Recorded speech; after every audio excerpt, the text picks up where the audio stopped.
You should have seen Richard Patterson's face when I slid that envelope across his glass desk. His face went white like someone had pulled a plug, and his hands started shaking just enough to make his coffee mug rattle. He actually stammered, "This can't be serious, Michael." Like the 35 days of dead silence from his end hadn't already told me everything I needed to know. But hold on, let me back up and introduce myself properly. I'm Michael Thompson, 54 years old. For the past 23 years, I've been keeping the manufacturing operation at Summit Industries running smooth. Started as a floor technician right after I got out of the Marines, worked my way up through every level you can think of. Night shifts, weekend emergencies, holiday calls. Been there, done that. Here's the thing about my story. It's not your typical workplace drama where one big thing goes wrong. This is about the slow burn that happens when you give everything you've got, and they treat it like it's nothing special. When all your knowledge about keeping a plant running gets treated like it's replaceable. When the guy who's been holding everything together becomes invisible in his own success story. So there I was in that conference room that still smelled like fresh paint and expensive leather. I clicked to my final presentation slide after 14 months of work. 35 pages of real numbers and solid results. Manufacturing efficiency up 34%, waste down 41%, $2.8 million in savings locked in for the year. Every deadline beaten by at least 2 weeks, and that's while I was training 3 new supervisors and completely rebuilding our supplier system. I looked around that shiny conference table the way I'd done hundreds of times before. 3 department heads playing with their phones, 2 senior VPs pretending the reports in front of them were interesting, and Richard Patterson sitting at the head like he owned the world. The guy hadn't even opened the presentation I'd hand-delivered to his office 3 days earlier. The thing was still in perfect condition. Richard gave me one of those executive nods. You know the type. Says nothing while pretending everything's fine. Then he mumbled something about keeping up the good work before switching to talk about the company holiday party. Should it be casino night or winter wonderland?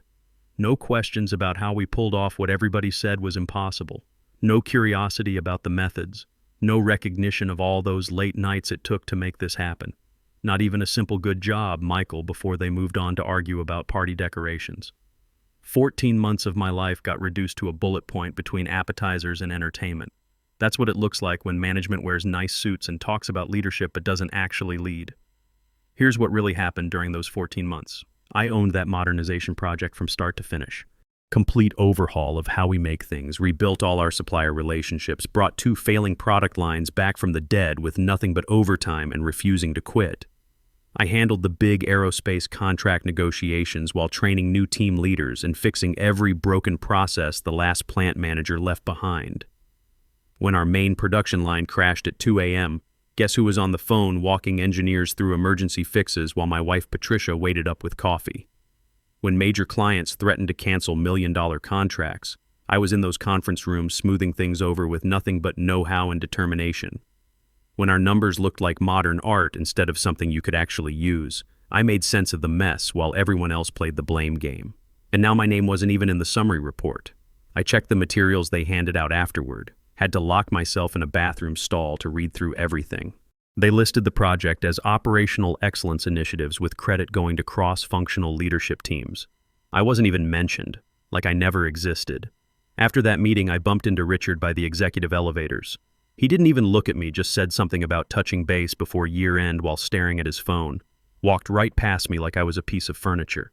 The thing is, I saw this coming. The resignation letter was already sitting on my computer at home, finished and reviewed by an employment lawyer. I'd written it 2 weeks after Richard canceled our monthly meeting without bothering to reschedule. Then he sent that company-wide email praising the modernization project and thanked every executive except the one who actually did the work. I wasn't looking for some big dramatic revenge. I wanted professional closure. Clean, documented, HR-approved closure. And honestly, I needed to work somewhere that noticed when someone saved them millions instead of treating 23 years of knowledge like it came free with the building. Here's what they didn't know. I'd been talking to headhunters for 3 weeks already. 2 competitor companies had made solid offers. I'd been working with a lawyer on non-compete issues and severance negotiations. They figured I'd do what I always did. Take the hit with a smile, turn my frustration into more productivity, keep burning myself out until the next crisis needed fixing. But this time, I wasn't sticking around to become one of those sad stories people whisper about in break rooms. I gave them 35 business days. Every single day, I waited for someone to reach out. A meeting invitation, an email, a casual coffee chat, anything that showed leadership understood what I'd accomplished, recognized what I'd been carrying, had real plans to acknowledge my work with something more than a polite nod. Instead, I got nothing, professional nothing. Day 22, I checked my pay statement, no raise, no bonus, not even one of those little recognition awards they hand out for way less impressive stuff. Just the same number next to my name, like nothing amazing had happened. Like I hadn't just pulled off a perfect modernization project 8 weeks ahead of schedule. Like I hadn't personally saved 2 aerospace contracts from getting canceled with a marathon weekend that lasted longer than most people's entire work week. The office started feeling different in ways I couldn't put my finger on. Conversations didn't stop when I walked up, they just changed direction. Not because people were talking bad about me, but because they weren't talking about me at all. That's the thing they don't tell you about being invisible at work. It doesn't always hit you in the face. Sometimes it just feels like your background noise in someone else's movie. On day 28, I walked over to Richard's assistant and asked the question that had been eating at me for weeks. Any word on what's next for the modernization project? Recognition timeline? She barely looked up from her computer screens. He said he'd get back to you after the new year. After the new year. That's 4 months away. After the next big project I wouldn't be leading. Translation. We're hoping you'll shut up and stop asking uncomfortable questions. I nodded like a professional, thanked her like someone who still believed words meant something, and walked back to my office. Then I opened the file I'd been working on for weeks, the one labeled When Recognition Doesn't Come. I'd written the first draft the night I finished the final cost analysis, sitting at my kitchen table at 2 a.m. with cold coffee and crystal clear thinking. Very professional, very clean. HR would need a magnifying glass to find anything wrong with it.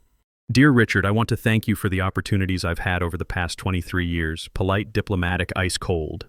But I'd added something in the last paragraph they wouldn't see coming. Best of luck with future modernization projects.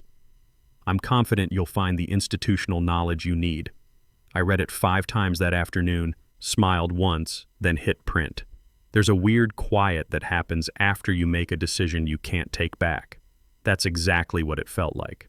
Not crazy, not dramatic, just silence finally making sense. I wasn't quitting because I was mad or hurt. I was done because they'd made my work optional while keeping it essential. Proved that someone could be critical and invisible at the same time. Showed me that essential work without recognition is just free consulting disguised as loyalty. Richard gets his coffee every morning at 8:43, like clockwork. 1 cream, 2 sugars in that big company mug he inherited from the last CEO. The guy loves his routines, loves looking in control, loves acting like a respected leader without putting in the work to earn respect. So on Tuesday morning, while he was stirring his coffee with that satisfied look on his face, I walked into his corner office and put the envelope on his desk calendar. No speech, no drama, just 7 words. You'll want to read this before noon. His eyes went from the envelope to my face, looking for clues. I didn't give him any. I turned around, walked out, and let that heavy door shut behind me. Let the quiet follow me down the hallway like a weight I'd finally put down. 1 beat of silence, then, wait, this can't be serious. There it was, the crack in his perfect act. His voice was loud enough to go through those glass walls. I didn't stop walking, didn't turn around, just kept moving past the intern pretending to work on spreadsheets, past the HR director who caught my eye for a second before I kept going. My badge beeped at the exit as Richard's footsteps hit the hallway behind me. I didn't look back because there was nothing to negotiate. This wasn't the start of a conversation. This was the end of one he'd already decided not to have. In my truck, I checked that the email copy to HR had gone through. Subject: Formal Notice of Resignation, Michael Thompson. Same document now sitting on Richard's desk. Buried in that last paragraph, right after thanking everyone for professional development, was the sentence that would ruin Richard's week. Per company policy, I will not be providing transition help beyond the standard 2-week notice. All work has been documented according to protocol. I didn't owe them anything more than policy required. I'd already worked late when nobody asked, already trained supervisors while my own career sat still, already fixed disasters other people created without getting credit or extra pay.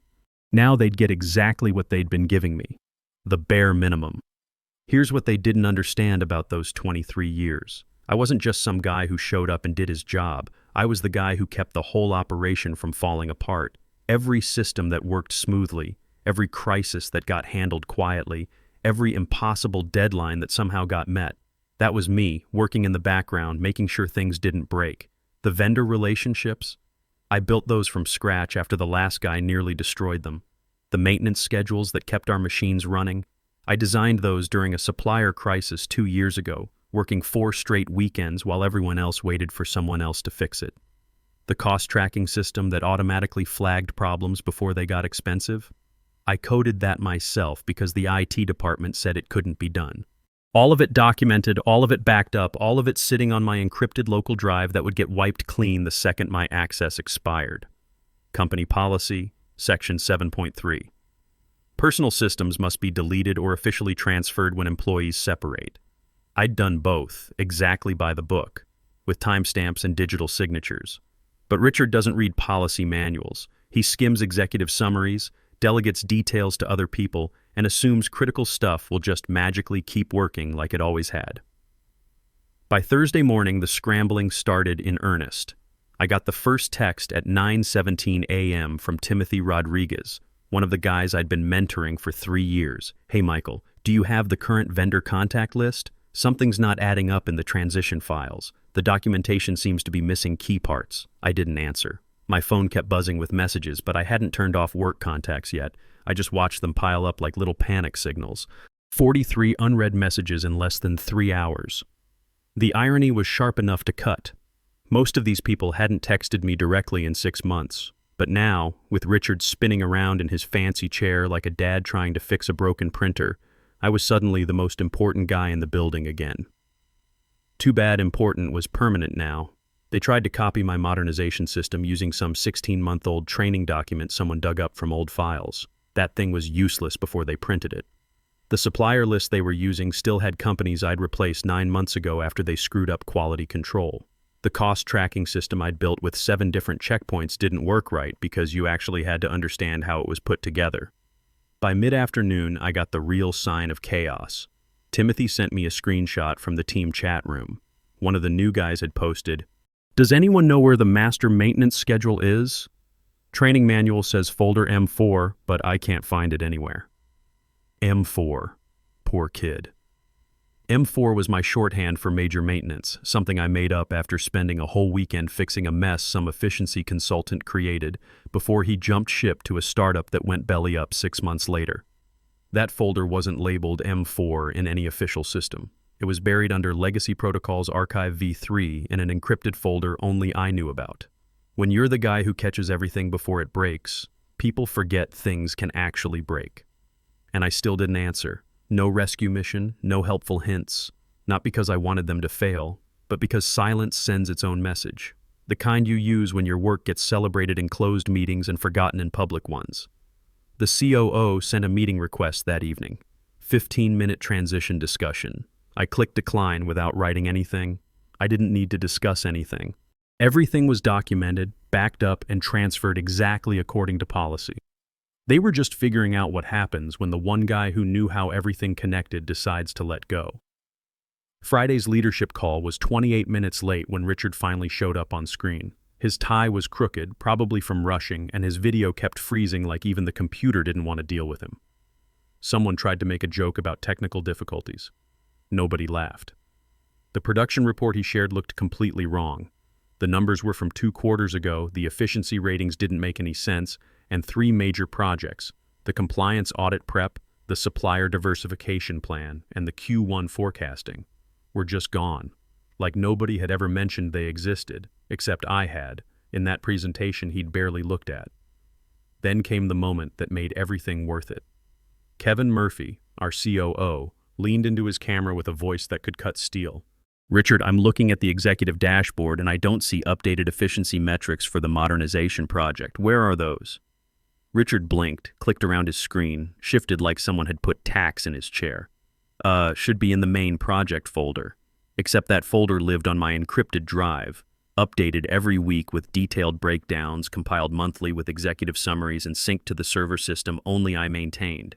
A drive I'd wiped completely clean the second my access expired, exactly like company policy required. Company policy was crystal clear about this stuff. Personal systems, databases, tools, and local files must be deleted or officially transferred when someone leaves.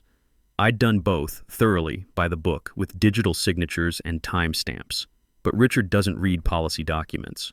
He skims executive summaries, hands off details to other people, and assumes critical folders will just magically appear like they always did before. He mumbled something about following up later, tried to switch to next quarter's plans, but the damage was done. The silence on that call wasn't polite waiting. It was the sound of decisions getting made in real time. Monday morning started with a system-wide crash they first thought was just a glitch. Every attempt to run the monthly efficiency report failed completely. Total system failure. The automatic process stopped at 19%, production logs froze up entirely, and by 8:52 a.m., the plant operations manager was getting angry calls from 5 major clients asking where their delivery reports were. Turns out, when you tear apart an efficiency system built by one guy over 23 years and never bother learning how it actually works, it tends to fight back hard. The access credentials had expired over the weekend. They figured it would renew automatically because everything always worked smoothly before. But the auto-renewal wasn't automatic. It was manually triggered every Sunday night at 11:30 p.m. by a secure script I'd built during the supplier crisis 2 years ago. A crisis I'd worked 4 straight weekends to fix. A crisis Richard never acknowledged beyond a quick thanks for handling that in a group email. Without that trigger, the whole authentication system collapsed like dominoes. Tuesday morning brought a call from an unknown number, but I knew exactly who it was. HR department. Her voice was careful, almost apologetic, like she'd drawn the short straw for cleanup duty. "Hi, Michael. Richard would like to speak with you when you have a moment. He's hoping you might consider coming back temporarily, just to help smooth out the operational transition." I smiled into my coffee. "I appreciate you reaching out, but I already transitioned everything I was responsible for. It's all documented in the handover materials." She cleared her throat gently. "He's hoping for some hands-on guidance, maybe just 2 or 3 weeks. Of course he was, because now the facility was bleeding efficiency and the quick fixes weren't working. "I'm not available for that," I said simply. I left cleanly, on schedule, exactly according to policy. Everything was documented. A few hours later, Richard called me directly. His voice was way too cheerful, like a salesman who knows he's already lost but won't admit it. "Hey, Michael. Good to finally connect. Look, I think we got off on the wrong foot after the modernization project finished. I'd love to bring you back for a few weeks just to help the team get oriented properly. I can offer you a 30% pay increase." I didn't say anything. Just let the silence sit there. He filled it desperately. "Okay, 50% increase and a director title. You could work from home. Be back in the system this afternoon." I let that offer hang in the air for 5 full seconds, then said flatly, "Richard, this was never about money." Silence on his end, the kind where you can hear someone's whole world shifting. "You missed the moment," I continued. "Not the payout. The moment. The moment when recognition would have actually meant something." What I heard in his silence wasn't anger or frustration. It was the hollow sound of someone finally understanding that this mess wasn't an accident.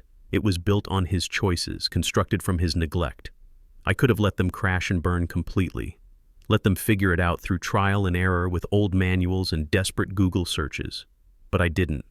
Not because I owed them anything, but because Timothy Rodriguez deserved better.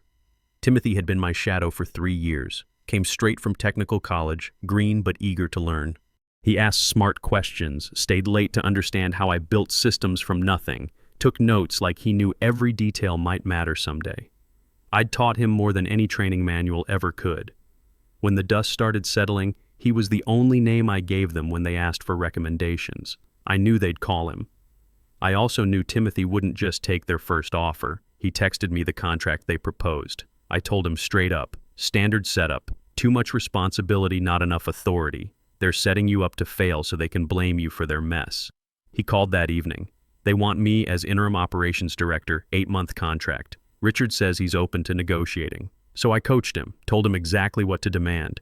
Fixed-term contract with no extensions unless he wanted them. full authority on vendor decisions without needing executive approval, access to all critical systems, performance metrics tied to his recommendations, not problems he inherited, and a clause guaranteeing his name would be on any published results. He rewrote their whole offer and presented it like someone who knew his worth. They signed the next day, not because they wanted to, but because Timothy was the only guy who could untangle Richard's disaster. On his first day, Timothy texted me, "Mind if I use your maintenance framework as the foundation?" I texted back immediately, "Use everything. Just put your name on it."